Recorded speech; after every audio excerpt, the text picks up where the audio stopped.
A member of the Exonerated Five now running for city council. Raymond Santana wants to replace outgoing council member Diana Ayala in District 8, which covers East Harlem and the South Bronx. You may remember he was wrongly convicted and imprisoned for a rape he did not commit in Central Park back in 1989. Candidate Raymond Santana is here now. Thanks for being here. Thank you for having me. So what inspired you to run? You know, for me, when I look at the conditions in my community, right? When I see the mental health, the lack of public safety, when I see the trash, right? And so it made me fed up.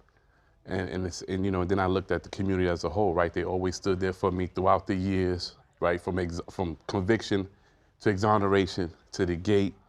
They always been supportive. And I felt that it was just time for me to step up and have their back the way they had mine back in 1989. Back in 1989. So you're very close friends, of course, with Harlem Councilman Yusef Salaam. What did you learn from being on the campaign trail with him? Was that part of the inspiration too, watching it in real time? Yes, it definitely was part of the inspiration. Me and Yusef, I was 14, he was 15. Yeah. So we've been in this battle for a long time against the criminal justice system, with a civil suit against the city. So it became like just a natural progression for us to come to this level. I watch Yusef, I see how he has a passion, he loves what he does. And I guess I caught the bug a little bit, you know?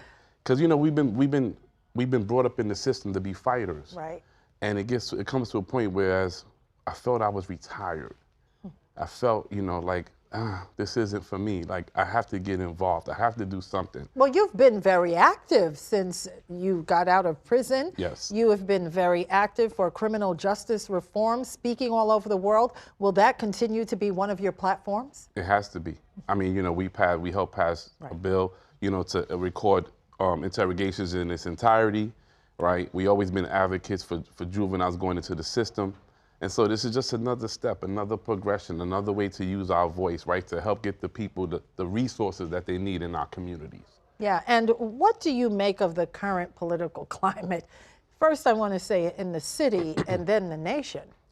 You know, for me, I dealt with Trump forever, right? And so, you know, I've been a victim of that. I know what it's like to be on that end. But I can't, for me, I got to continue to focus on the community. The community needs a bunch of resources. There's a whole list that needs to go down, right? I mean, you know, my neighborhood is called Zombie Land, right? And so that says a lot. And so I think that for me, my focus is there first, the cleaning up of the community. Let people see that we can live in a neighborhood that's flourishing, that's nice, that once had a lot of rich with culture. And it's about bringing those glory days back to East Harlem and the Bronx. Yeah, and you know, when you were a kid and you guys were rounded up, you were innocent, but you were rounded up, you were set up, false confessions and all, that you weren't the first and you weren't the last. Yeah. And what do you think you could do about that?